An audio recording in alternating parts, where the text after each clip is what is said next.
And as I begin the second part of my khutbah, my dear brothers and sisters, I want to share with you another beautiful story. This is the story of a man who was originally Egyptian, but he lives in the beautiful city of Al-Madinah Al-Munawwarah. And he has made Hajj for the last 20 years in a row, every single year. And he was doing an interview recently, and he was asked, you as a janitor, as a poor man, what do you think is the cause that Allah subhanahu wa ta'ala keeps calling you back to His house? So in this interview, the man says, this is purely from the blessings of Allah subhanahu wa ta'ala. And I'm not sure of the exact reason, but I do remember a particular incident in my very first Hajj, that I saved up for the whole entire year before I came for my first Hajj. And I went on this great journey.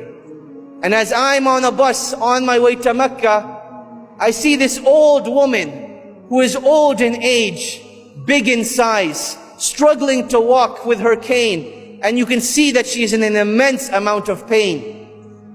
So I thought to myself, what type of individual would I be if I, as a young man, sat on the bus and this old woman had to walk all the way to Mecca? So while we were stuck in traffic, I got off the bus and I went to this woman and I said, oh my dear mother, I ask you by Allah that please take my seat and I will walk in your place instead.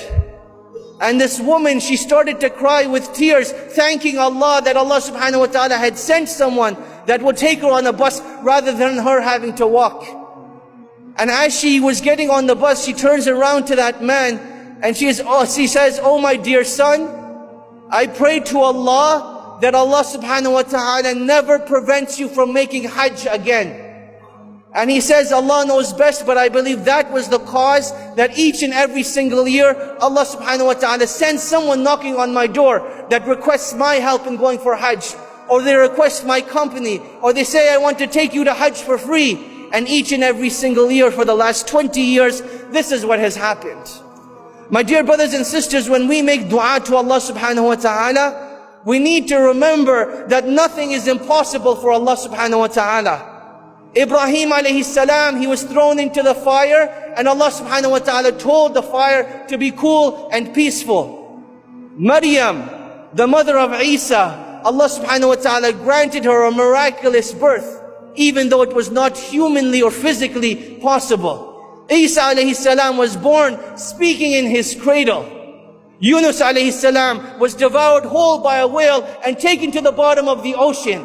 And when he called out to Allah, Allah subhanahu wa ta'ala was there to protect him and grant him that which he desires.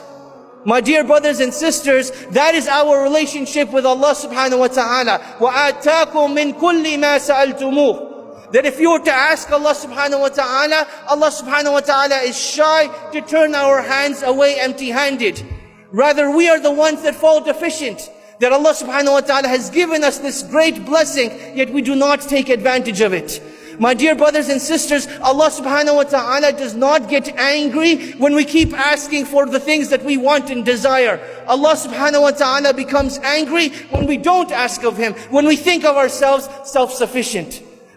My dear brothers and sisters, Allah subhanahu wa ta'ala has legislated this act of dua as our relationship with Allah subhanahu wa ta'ala. It is our way of conversing with Allah subhanahu wa ta'ala. And that is why it is one of the most beloved acts of worship.